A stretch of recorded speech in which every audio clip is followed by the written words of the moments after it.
అందరికీ నమస్కారం అండి. ఆనందంగా జీవితాన్ని ఆస్వాదించడానికి అమ్మ మాటకు స్వాగతం. ఇదెక్కడో మీరు ఆల్రెడీ గుర్తుపట్టేసి ఉంటారండి. మన పర్ణశాల దగ్గర. మేము కట్టే పర్ణశాల దాటిన తర్వాత అంతా ఇట్లా చేలు, పంటకాలం అయితే మన ముందు నుంచి వరుస వరుస ఇలా వెళ్తూ ఉంది కదండీ! ఇక మాదే లాస్ట్ అనమాట అండి ఎండింగ్. ఆ తర్వాత అన్నీ ఇలా చేలే అనమాట అండి. ఎర్లీ మార్నింగే వస్తే చాలా ప్లెజెంట్‌గా ఉంటుంది. కొంచెం వాకింగ్ చేసినట్లు కూడా ఉంటది. అంటే ఇంట్లో అయినా వాకింగ్ చేస్తున్నామనుకోండి, ఇంట్లో చేసే వాకింగ్‌కి ఇలా బయటికి వచ్చి ఆరు బయట పైగా చాలా పచ్చని చేల మధ్య అలా నడుస్తూ ఉంటే చాలా చాలా హ్యాపీగా ఉంటదండి. కాకపోతే ఇప్పుడు సీజన్ కొంచెం మంచు పడుతూ ఉంటోంది. అది కొద్దిగా భయపడుతున్నాము. అయితే ఇదిగోండి ఇప్పుడు పంట కాలువల నుంచి నీళ్లు పెడుతూ ఉన్నారనమాట అండి. వాటర్ చూసారా ఎలా వస్తూ ఉన్నాదో? అంటే ఇటు పంట కాలువ ఉన్నది కదా! అడుగు నుంచి ఉంటాయి బోదెలు. అంటే బోదెలంటే పైప్ లైన్ అనమాట అండి. లావు పైపులుంటాయి. ఆ పైప్ లైన్‌లు ఇటుకుంటాయి అనమాట అండి. ఈ పంటలకు అవసరమైన నీళ్ళన్నీ అలా వస్తూ ఉంటాయి. ఇదిగోండి అక్కడ కారు కనిపిస్తుంది చూడండి. అది మనదే.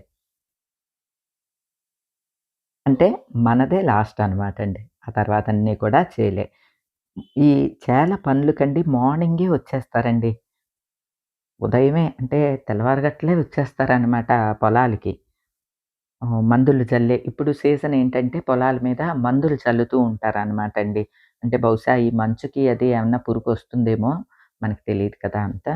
అదిగోండి మందులయ్యి యేసుకెళ్తున్నారు. ఇంకా మాన్యువల్‌గా అంటే వెనకాల ఒక క్యాన్ పెట్టుకొని మెషిన్‌తో కొడుతూ ఉంటారు. పైప్‌తో కొడుతూ ఉంటారు పైపులు. అలానే జల్లుతూ ఉన్నారనమాట అండి ఇక్కడ.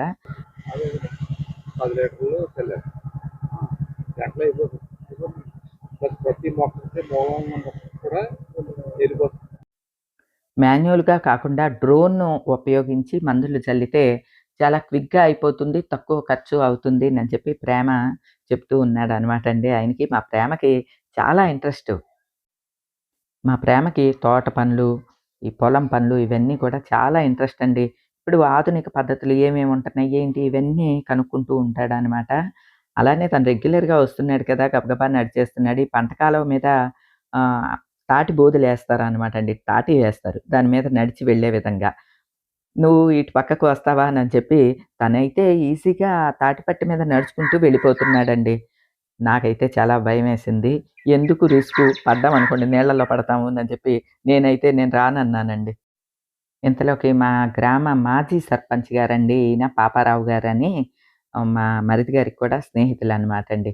వారికి ఇక్కడ రొయ్యల చెరువులు ఉన్నాయన్నమాట. అంటే మన పర్ణశాల పక్కన చేలున్నాయి కదా! దాని పక్కన కొన్ని రొయ్యల చెరువులవి ఉన్నాయి. మాకిక్కడ ఫార్మ్ హౌస్ ఉంది. చూద్దురు గాని రండి అని పిలిచి తీసుకొచ్చారనమాట అండి. వారి దగ్గర నాటు ఆవు, ఎద్దులు ఇవి కూడా ఉన్నాయన్నమాట అండి. ఆయనకి చాలా ఇంట్రెస్ట్ అనమాట. అసలు ఆయిల్స్ అవన్నీ అయితే వారే ఓన్‌గా తీసుకుంటూ ఉంటారంటండి. గానుగ కూడా ఉందంట ఇంటి దగ్గర. ఎప్పుడన్నా వెళ్ళినప్పుడు చూద్దాము. ఆహ్, ఇవన్నీ ఏంటంటే ప్రతి రొయ్యల చెరువు దగ్గర ఒక షెడ్ వేసుకుంటారండి. అంటే రొయ్యల చెరువులు చాలా మందికి తెలీదు కదా! ఎలా ఉంటాయో. చేపల చెరువులు, రొయ్యల చెరువులు ఇలా ఉంటాయన్నమాట అండి. ప్రతి చెరువు దగ్గర ఒక షెడ్ లాంటిది వేసుకుంటారు. అందులో ప్రతిరోజు ఈ చేపలకి గాని, రొయ్యలకి గాని వేసే దాణాలు ఇవన్నీ పెడతారనమాట అండి. ఆవులు ఎక్కడికొచ్చినా మనకి ఆవులు దర్శనం ఇస్తా ఉంటాయి. వాళ్ళెంతో ఇంట్రెస్ట్‌గా ఆవుల్ని పెంచుతున్నారు. మనం కూడా పెంచుతున్నాంలెండి. కాకపోతే వీధి గోవుల్ని.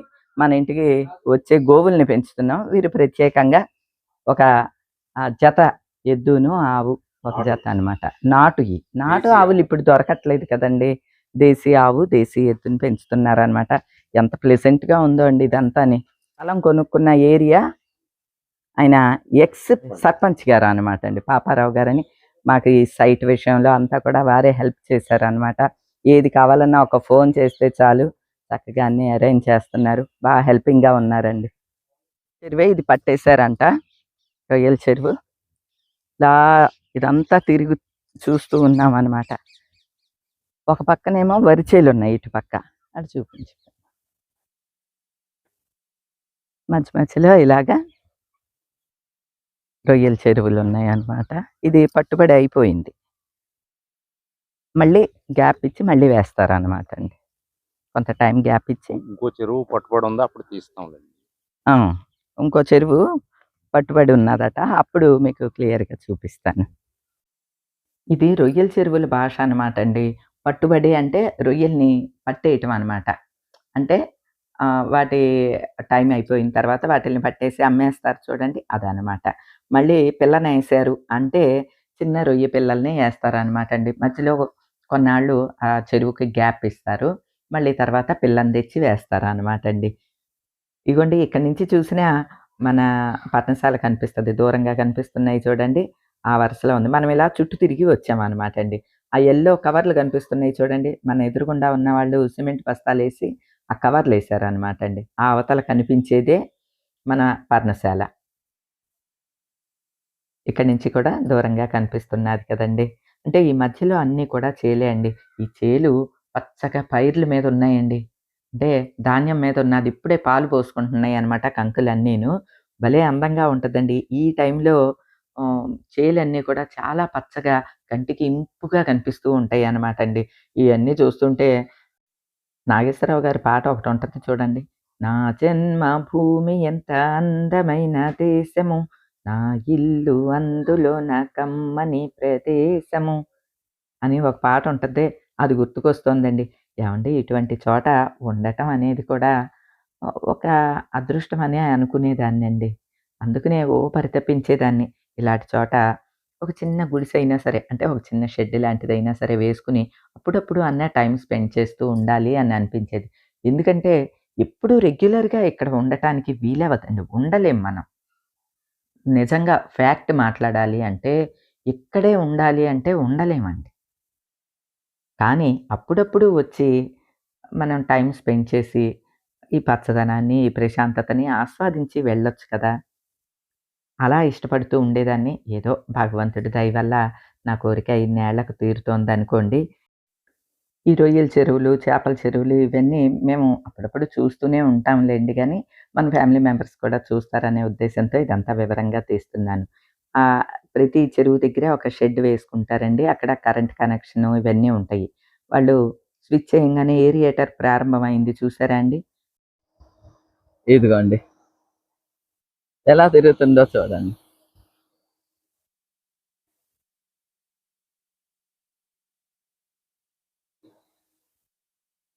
అలా తిరిగి ఆక్సిజన్ అందుద్దనమాట రొయ్యలకి. అన్నీ తిరుగుతున్నాయి చూసారా? అదిగోండి అటో 2 ఉన్నాయి. 4 వైపులా 4 పెట్టారు. ఆ చివరనొకటి, ఆ చివరనొకటి, ఇక్కడొకటి. అవి చక్రాలు చక్రాలుగా ఉన్నాయి కదా! ఆ చక్రాలు తిరిగి వాటర్‌నంతా అట్లాగా నురుగొచ్చేలాగా అంటే ఆక్సిజన్ క్రియేట్ చేస్తాయన్నమాట. అప్పుడు రొయ్యలకి ఆక్సిజన్ అందుద్ది. మంచు పడినప్పుడు కంపల్సరీ అంటే ఎక్కువ చలిగా ఉన్నప్పుడు, వాతావరణం మారినప్పుడల్లా వాటికి ఆక్సిజన్ అందనప్పుడల్లా వీటిల్ని ఆన్ చేస్తారనమాట అండి.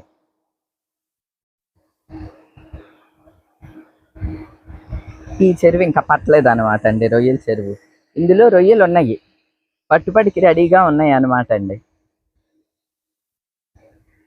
పైకేమీ కనపడవు. రొయ్యల చెరువు గాని, ఏది కూడా పైకి కనపడదండి. అలా కొంతసేపు ఇవన్నీ చూసిన తర్వాత మా కోసంనని కొబ్బరి బొండాలవి కొట్టించారనమాట అండి పాపారావు గారు. ముత్యాలమ్మ తల్లి గుడి ఉంటుంది కదండీ! మనం పర్ణశాలకొచ్చేటప్పుడు రోడ్డు మీద. ఆ ముత్యాలమ్మ తల్లి గుడిని డెవలప్ చేసింది వీరి ఫ్యామిలీనేనంటండి. వీరి నాన్నగారు చేపట్టి ముత్యాలమ్మ తల్లి గుడిని చాలా పెద్దగా కట్టారంట. ఈయన ఎలక్షన్స్‌లో నిలబడినప్పుడు ఆ తల్లికి మొక్కుకుని గుడిని ఇంకా బాగా అభివృద్ధి చేశారంటండి. అలానే అమ్మవారి జాతరకి తప్పకుండా రండి. జాతర అవి జరుగుతూ ఉంటాయి. నన్ను ఇన్వైట్ చేశారనమాట. తప్పకుండా వస్తామండి అని చెప్పాను. అలానే మనం ఈ గ్రామానికి రావటం కూడా వీరందరూ కూడా చాలా హ్యాపీ ఫీల్ అవుతున్నారండి. మా గ్రామం కూడా పేరు వస్తుందండి. మీరు వచ్చారు కదా! వీడియోస్ అవి పెడుతూ ఉన్నారు కదా! అని ఆయన అంటే నాకు కూడా చాలా సంతోషంగా అనిపించింది అనమాట అండి. ఇక ఎండ అయితే మంచు పోయి ఎండ విపరీతంగా వచ్చేసేస్తోందండి. ఎంత అంటే కనురెప్పలు కూడా లెగవట్లేదనమాట అండి. అంతలాగా ఎండ తీక్షణంగా వచ్చేసింది. ఇక సరే వర్కర్స్ కూడా వచ్చే టైం అయిందండి మన పర్ణశాల దగ్గరికి. నేను, ప్రేమ ఇంటికి వెళ్తే అప్పుడు మా వారు ఇక్కడికొస్తారనమాట. సో, ఇక వారికి కూడా బాయ్ చెప్పి బయలుదేరామండి. ప్రతిరోజు ముత్యాలమ్మ తల్లికి దండం పెట్టుకొని వస్తూ ఉంటాం కదా!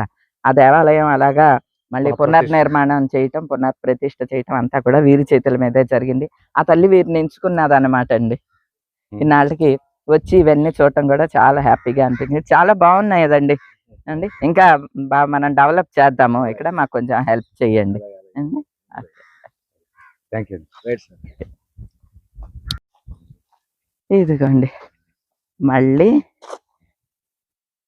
మన గెస్ట్ హౌస్ దగ్గరికి వెళ్ళిపోతున్నాము. అక్కడ వరకు వెళ్ళాలన్నమాట. ఎండ కూడా వచ్చేసిందండి. ఇప్పటి వరకు తిరుగుతూనే ఉన్నాం. రోజు ఉదయమే ఇక్కడికి వస్తే అండి వాకింగ్ చేసినట్లు ఉంటుంది, ప్రశాంతమైన వాతావరణాన్ని ఎంజాయ్ చేసినట్లు కూడా ఉంటుంది. పర్ణశాల ఇక్కడ పూర్తి అయిన తర్వాత అప్పుడు రెగ్యులర్గా వస్తూ ఉందాంలేండి. మాకు పెద్ద దూరం కాదు కాబట్టి మేము ఈజీగానే వచ్చేస్తున్నామండి. పొంగల్ చూడండి, ఇప్పుడు దగ్గరికి వెళ్తే ఎగిరిపోతాయి.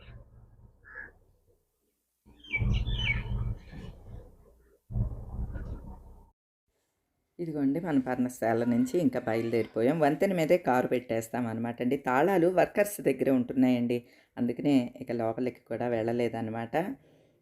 ఇక ఇంటికి బయలుదేరాము. మన పర్ణశాల దగ్గర వాతావరణం ఎలా ఉంటుంది, పచ్చని చేలు ఎలా ఉంటాయి, పంట కాలువ ఎలా ఉంటుంది, రొయ్యల చెరువులు ఎలా ఉంటాయి, ఇవన్నీ కూడా మీకు చూపిద్దామని అని చెప్పి చిన్న వీడియో చేశాను అనమాట అండి. అంటే మనలో చాలామందికి తెలుసు అనుకోండి, మా సైడ్ అయితే ఎక్కువగా కనిపిస్తూనే ఉంటాయి, కానీ వేరే ప్రాంతం వాళ్ళకి తెలియదు కదా, అందుకోసం నేను చెప్పి ఈ వీడియో చేశాను అనమాట. ఇగోండి ఇక రిటర్న్ ఇంటికి బయలుదేరామండి. అమ్మా తల్లి, ముచ్చాలమ్మ తల్లి, వెళ్ళొస్తానమ్మా. ఇదివరకు వీడియోల్లో అండి ఏదైనా ఊళ్ళు వెళ్ళేటప్పుడు, ఏమంటే మా సైడ్ పంట కాలువలు ఎలా ఉంటాయండి, మనం ఎంత దూరం వెళ్ళినా సరే ఇట్లా పంట కాలువ మనకు కూడా వస్తూ ఉంటుందండి అని చెప్తూ ఉండేదాన్ని కదండి. అంటే నాకు అంత ఇష్టంగా ఉండేదండి. మనం మనస్ఫూర్తిగా ఏదన్నా కోరుకుంటే భగవంతుడు ఏదో ఒక టైంలో మనకిస్తాడు అనటానికి ఆ పంట కాలువ గట్టునే ఒక పర్ణశాల కట్టుకునే అవకాశం ఇచ్చాడు చూడండి. నిజంగా భగవంతుడి అనుగ్రహమేనండి. కాకపోతే భగవంతుడికి నచ్చేలాగా మన ప్రవర్తన ఉండాలి, అంతే అండి. ఇక ఈ రోజుకైతే ఇదేనండి. మరో మంచి వీడియోతో మళ్ళీ కలుస్తా. అప్పటి వరకు ఉంటానండి.